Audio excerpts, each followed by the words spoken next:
Bonjour.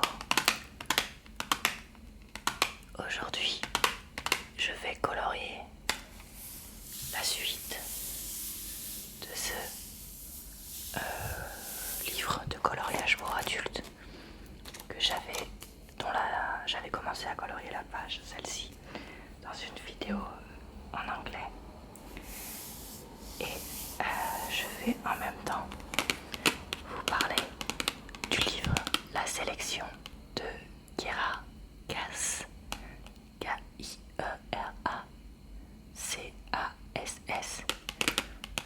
un roman, on appelle ça young adult, mais j'aurais plus dit jeunesse.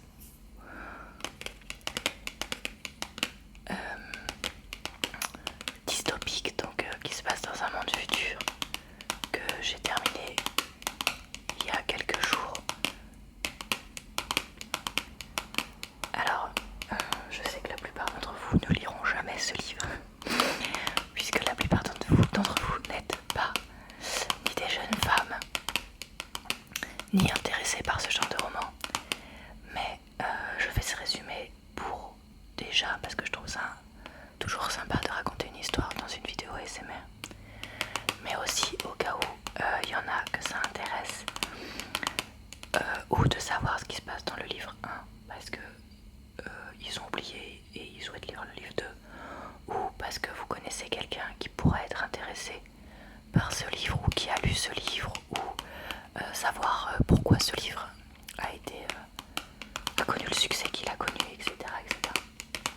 Donc voilà, parce que c'est un livre qui a été quand même très bien vendu quand il est sorti en 2012, je crois, parce que maintenant la série est terminée depuis un moment.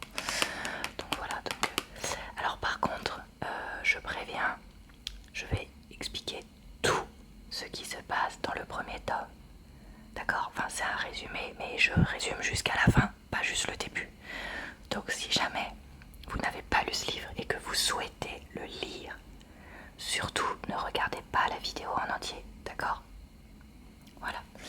Sinon, bah voilà, ça fera une histoire chuchotée pendant que je colorie. Alors j'avais mis du orange, du vert, et je pense que là, je vais mettre du bleu.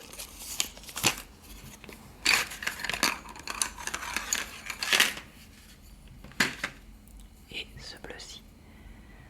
Voilà, j'aime bien ces crayons, ils sont pas mal. Je les avais achetés en vacances, c'est de la marque Super U, 12 crayons de couleur.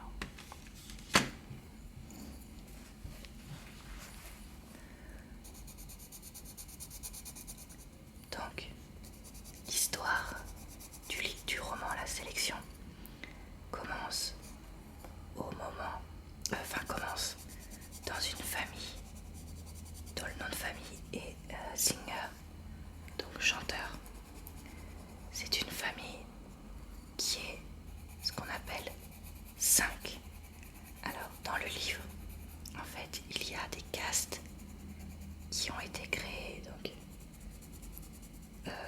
dans un pays qui correspond aux États-Unis suite à des guerres très très importantes qui ont détruit en fait le pays, le système qu'on connaît actuellement. Et du coup, donc aux États-Unis, il existe donc un système de caste. Quand vous faites partie de la caste 1, vous êtes donc dans la famille royale. Quand vous êtes la caste 2, donc vous êtes juste en dessous. Caste 3, encore en dessous, etc. etc. Dans la caste 3, je sais qu'il y a notamment des professeurs, etc. Dans la caste 4, je sais qu'il y a... Oui, parce qu'en plus, vous pouvez pas choisir votre métier comme vous voulez. Seul, en fait, vous le choisissez dans la caste, ce qui est proposé en gros par caste. Donc caste 3, je crois qu'il y a des professeurs. Caste 4, je crois qu'il y a des gens qui s'occupent de magasins, Alors je sais pas s'ils possèdent le magasin, mais je crois que oui. Dans la caste 5, il y a tout ce qui est artiste, et donc c'est en fait le personnage principal, donc qui s'appelle America, fait partie donc de cette caste 5 et d'une famille d'artistes. Ensuite, il y a la caste 6, où je sais qu'en fait ce sont des personnes qui sont femme de ménage, femme de chambre, qui nettoie, des choses comme ça, qui répare aussi je crois. La caste 7, je sais plus ce qu'il y a. Et la caste 8, je sais que c'est les sans-abri, les personnes qui n'ont vraiment rien du tout, rien du tout, rien du tout. Voilà. Donc America, elle fait partie d'une famille d'artistes. Dans la caste 5, et clairement, ils sont loin d'avoir à manger en quantité. L'argent est vraiment un problème parce qu'en fait, ils ont du mal à gagner de l'argent et à vivre de leur métier. Elle a une famille donc avec... Elle a une petite sœur qui s'appelle May, comme le mois de mai. Donc America, elle est chanteuse. Sa mère est chanteuse. Son père est artiste peintre. May, sa sœur, est artiste peintre. Et elle a un tout petit frère dont on ne sait pas encore l'art de prédilection, donc on ne sait pas encore ce qu'il va faire plus tard. Elle a aussi une grande sœur qui s'est mariée avec quelqu'un de la caste 4. Et je sais plus ce qu'elle fait comme art. Et un grand frère qui est sculpteur. Alors, comme je viens de vous le dire, il est possible de se marier avec quelqu'un d'une autre caste. Mais en fait, ce qui est accepté, c'est qu'une femme se marie avec quelqu'un d'une caste supérieure. Et en gros, c'est tout. Parce que c'est très mal vu qu'une femme se marie avec quelqu'un d'une caste inférieure. Donc c'est pour ça que c'était parfaitement accepté que sa grande sœur se marie avec quelqu'un de la caste 4. Et au contraire, les parents d'America étaient très très fiers et très très contents. Et elle a pu faire ça parce qu'elle était très belle, hein, évidemment, vu que ça, c'est toujours un critère fondamental dans ce genre d'histoire. Donc voilà, j'espère que j'ai été claire sur le système de caste. Et en gros, il est rarement possible du coup de changer de caste quand vous appartenez à une caste.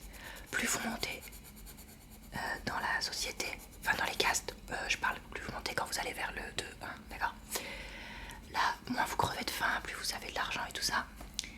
Et si jamais vous faites des choses très très graves, vous pouvez être rétrogradé de caste. Le pire étant bien sûr de finir 8, puisque comme je vous l'ai dit, vous êtes sans abri et vous avez donc rien du tout. Du coup, America, en fait, on apprend qu'elle travaille avec sa mère et qu'elle se produit comme chanteuse, mais qu'elle est aussi amoureuse d'un homme qui s'appelle Aspen, qui est un petit peu plus vieux qu'elle puisqu'elle a 16 ans. Et Aspen, en fait, il est de la caste 6. Et donc c'est un gros problème pour eux, parce qu'ils rêvent de se marier et compagnie. Sauf que, America sait très bien que ses parents, enfin surtout sa mère, n'accepteront jamais qu'elle se marie avec quelqu'un d'une caste inférieure, parce qu'ils veulent absolument qu'elle se marie avec un 4, voire un 3, vu qu'elle est apparemment très très belle.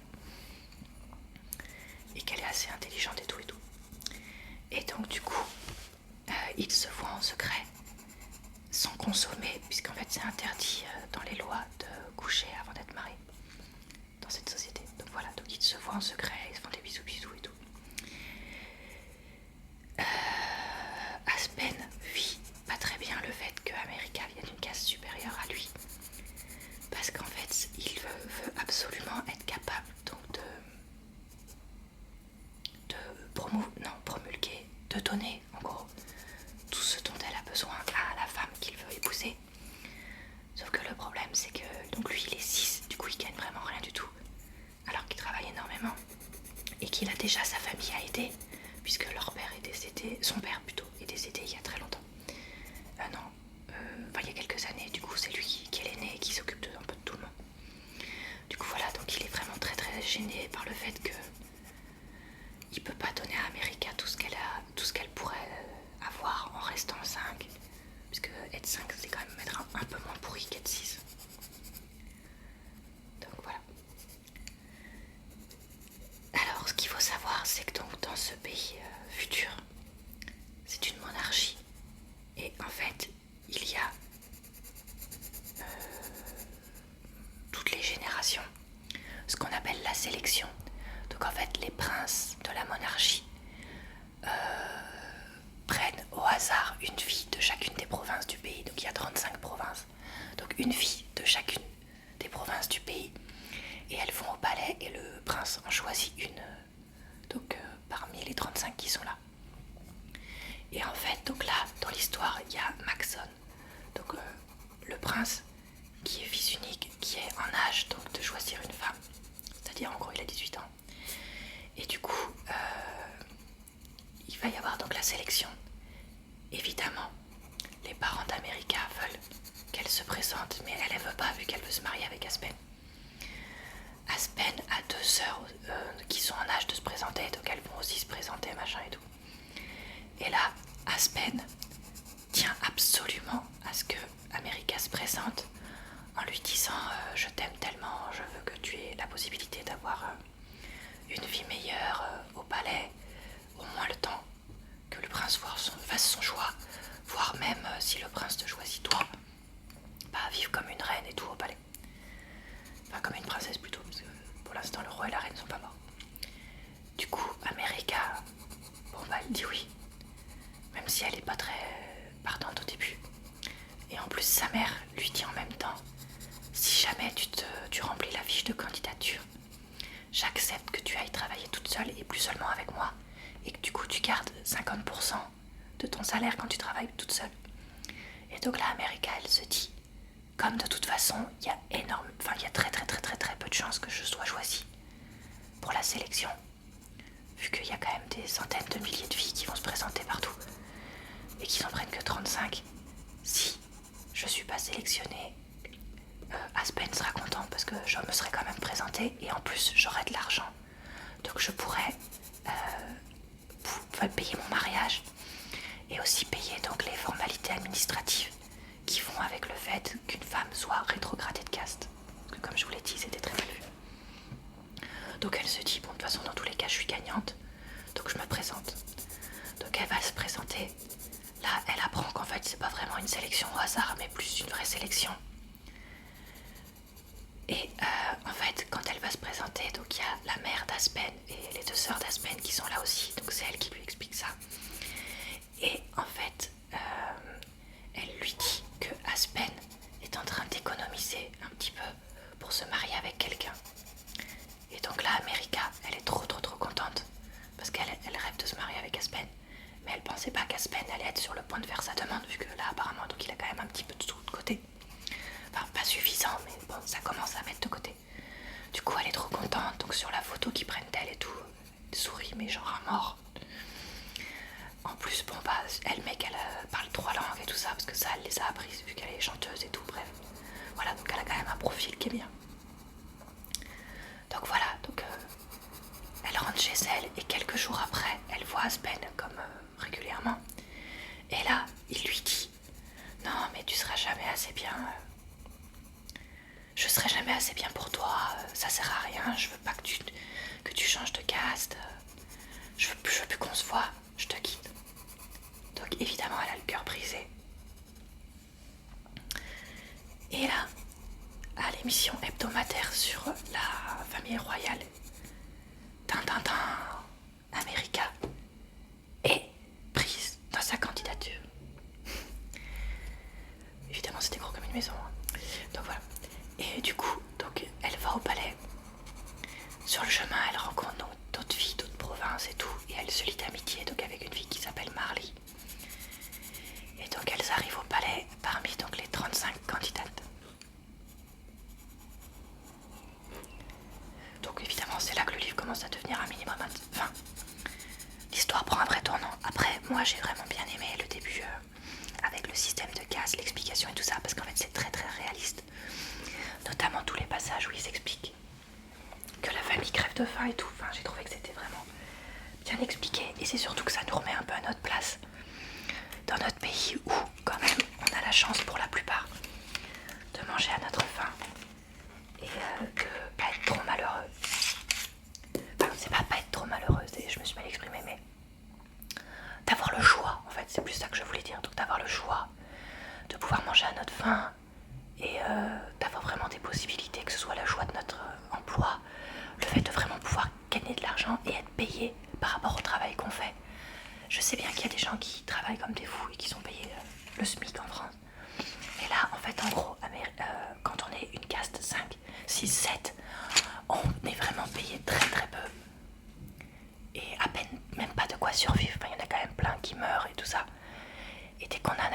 peut plus travailler, donc on passe dans la caste 8 et tout ça. Enfin, je sais pas si si je suis très claire, mais la façon dont c'est écrit, ça montre que c'est vraiment un monde qui est pire que le nôtre. J'ai choisi du rose pour cette étoile-là que je vais faire maintenant. Donc voilà. Du coup, America arrive au palais. Et donc toutes les filles ont une chambre qui leur est attribuée. Et donc là, en fait, on leur explique tout un tas de règles et tout avant de partir. Comme quoi elles doivent faire tout ce que le prince leur demande, y compris des trucs sexuels. Alors que normalement, c'est pas autorisé par la loi avant le mariage. Qu'elles doivent pas sortir du palais, qu'elles doivent pas aller dans les jardins, qu'elles ont pas le droit d'avoir des contacts avec l'extérieur. Enfin, vraiment plein de règles. Et du coup, America, c'est pas le genre de personne, je pense que vous l'avez compris depuis le début de l'histoire, qui aime trop se plier aux règles de la société, puisque vous voyez, par exemple, elle veut se marier avec un 6 et tout. Donc voilà, bon bref, en plus là, elle arrive, elle a le cœur brisé. Donc elle arrive, on lui attribue sa chambre. Elle a donc des 3 femmes de chambre et tout qui sont là, très gentilles. Et en fait, elle les vire parce qu'elle se sent pas bien. Elle ouvre la fenêtre et là, en fait, elle a l'impression d'être en prison parce qu'elle voit des jardins, mais elle sait qu'elle a pas le droit d'y aller. Elle commence à faire une crise d'angoisse en fait, qui soit dit en passant était pas mal dégueulasse. Du coup, elle se précipite vers les jardins en descendant le palais. Désolée, c'est mon chat. Elle se précipite vers la porte des jardins. Sauf que les gardes, forcément, veulent pas la laisser passer vu qu'ils n'ont pas le droit et tout. Et donc, bref, elle commence à tomber par terre parce qu'elle se sent vraiment pas bien. Et là, le prince, qu'elle ne devait pas rencontrer avant ce jour-là, puisqu'en fait, elle devait toutes les 35 filles le rencontrer le lendemain, arrive là où elle est en train de faire sa crise d'angoisse et dit aux gardes non, mais ouvrez-lui la porte, machin. Donc voilà, du coup, elle sort dans les jardins, elle se sent un peu mieux. Elle commence à parler un peu avec le prince et là il commence à essayer de se rapprocher d'elle pour lui faire, je sais plus, un câlin ou un truc comme ça, enfin la prendre dans ses bras, genre tout va bien se passer et tout. Et en fait, comme elle a en tête le fait qu'elle doit laisser le prince lui faire entre guillemets ce qu'il veut, elle se met à le taper. Et du coup, lui, forcément, il comprend pas. Du coup, elle lui explique ce qu'on leur a dit. Et là, le prince, en fait, il est méga choqué parce qu'il savait pas qu'on leur avait dit ça. Forcément. Et donc, il lui dit non, mais t'inquiète pas, machin. Voilà, donc elle prend un peu de temps dans les jardins. Après, elle remonte dans sa chambre. Et en fait, donc, elle va revoir le prince plusieurs fois avec les autres filles. Forcément, elle part avec un peu d'avantage vu que le prince l'a déjà vu. Mais elle a le cœur tellement brisé que c'est un peu dur au début de se rapprocher de lui, de lui laisser sa chance. Et donc en fait elle est franche et elle lui explique que pour elle, pour l'instant, c'est pas possible d'envisager quoi que ce soit parce que elle a eu le cœur brisé, qu'elle a du mal à s'habituer à la vie au palais, aux règles de la vie au palais, vu que elle était une 6, que là c'est un pays, enfin c'est un palais qui est rempli de gens de caste supérieure et que du coup qui n'ont pas du tout la même vie qu'elle. Et pour elle, voilà, du coup c'est vraiment très dur de s'habituer à ça. Et donc le prince dit ok, pas de problème. Et du coup ils décident tous les deux de devenir en fait amis.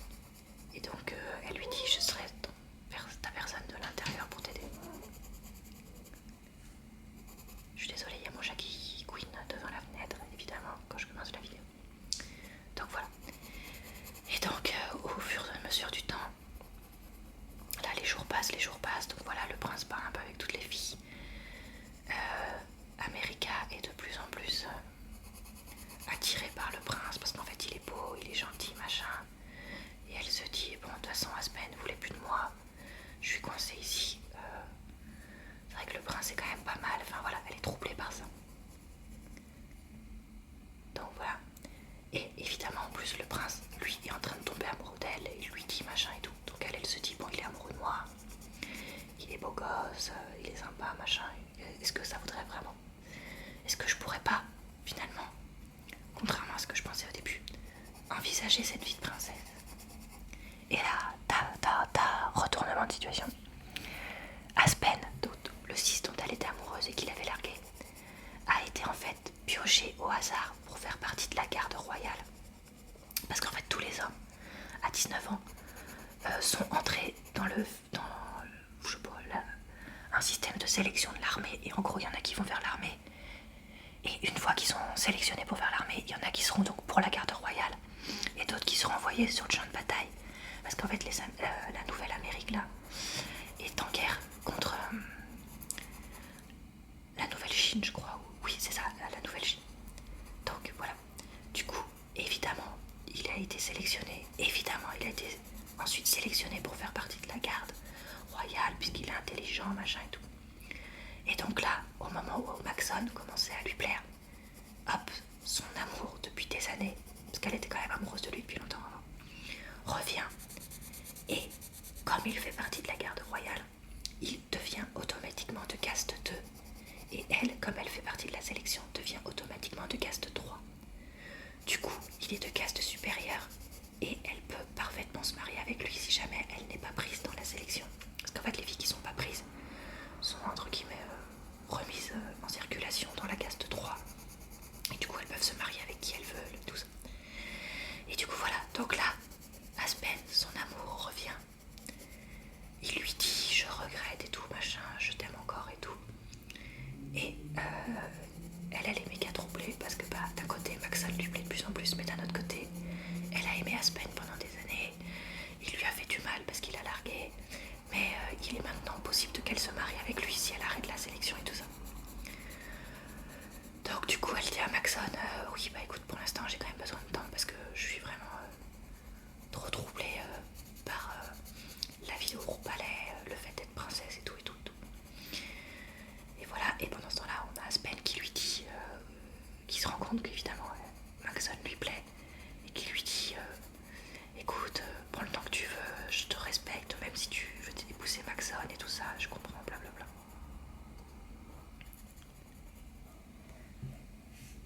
Donc là, elle se dit, qu'est-ce que je fais? Et en fait, ce qui se passe, c'est que donc y a des gens, des rebelles qui veulent renverser, qui s'introduisent régulièrement dans le palais, qui font aussi des attentats divers dans certaines provinces et tout ça. Et donc dans les rebelles, il y a deux camps, les sudistes et les nordistes, je crois qu'on dit ça. Faut que je me demande si ça fait pas trop guerre de sécession, ça m'a trop fait marrer. Enfin voilà, donc les sudistes et les nordistes. Et du coup, donc il y a plusieurs attaques en fait quand les filles de la sélection sont là. Donc une attaque avec les nordistes qui en fait cherchent à récupérer des objets et qui ne font pas de mort, enfin qui ne mettent aucunement en danger les gens du palais. Et les sudistes qui eux en fait attaquent vraiment les gens, tuent des gens et tout ça à chaque fois qu'ils attaquent le palais ou ailleurs dans le pays. Donc il y a une première attaque de nordistes qui fait peur à tout le monde, machin et tout. Les filles de la sélection et la famille royale ont le droit d'aller dans une pièce spéciale pour se protéger, pendant que les hommes de la garde essayent de faire sortir donc ces rebelles et les attaquent. Et pendant ce temps-là, tout le personnel qui reste du palais, donc les femmes de chambre, les cuisiniers et tout, se cachent dans un autre endroit. Et donc quand la première attaque a lieu, America en fait elle est avec ses femmes de chambre, évidemment qu'elle traite super bien et tout, parce qu'elle a l'habitude des 6 contrairement à d'autres filles de la sélection. Elle dit non mais moi c'est hors de question que mes femmes de chambre parcourent le palais à la recherche de leur planque, elles viennent avec moi, je les emmène dans ma planque. Donc évidemment Maxon dit oh là là c'est trop bien et tout machin. Et elle lui dit non mais tu sais, en fait elle lui ouvre quand même les yeux sur le système des castes et elle lui dit tu sais que c'est pas facile d'être une 5, de venir d'une famille 5. Enfin, pour toi ça paraît étonnant que je fasse ça, que j'emmène mes femmes de chambre qui sont de la caste 6 avec moi, mais pour moi c'est normal. La caste 6, je considère pas que c'est des gens qui sont inférieurs à moi. On n'a pas à être inférieurs les uns les autres, machin et tout. Enfin voilà. Même si en fait elle sait pas. Enfin tout. America c'est quelqu'un qui a conscience des problèmes du système, mais qui a pas d'idée pour les résoudre. Là, alors que Aspen, lui, il a souvent des idées, des trucs comme ça pour un peu changer le monde. Enfin changer le pays plutôt, parce que tous les pays du monde qui est décrit ne sont pas comme ça. Donc voilà. Du coup, une première attaque, ça fait peur à tout le monde, machin, elle fait ça, blablabla. Toujours le triangle amoureux, qui soit dit en passant m'a d'ailleurs assez saoulé, parce qu'en fait, moi au début, je m'attachais vraiment à America, son histoire d'amour interdite et tout ça, je trouvais ça déjà bien. Après quand elle arrive au palais, bon pourquoi pas machin, elle tombe amoureuse de Maxon, enfin pas vraiment amoureuse, amoureuse, mais bref, elle s'attache à lui. Sauf qu'à partir du moment où il y a eu le triangle amoureux, en fait là, ça m'a un peu saoulée. Et j'avoue que tous les moments où elle fait mon cœur penche, je sais pas qui choisir et tout, franchement, je trouvais ça un peu pénible. Voilà, alors que bon, quand il y a des moments comme les attaques, des visites diplomatiques, le roi, la reine et tout ça, je trouve ça intéressant. Donc voilà. Bref, du coup, elle sait pas. Enfin voilà, il y a une attaque.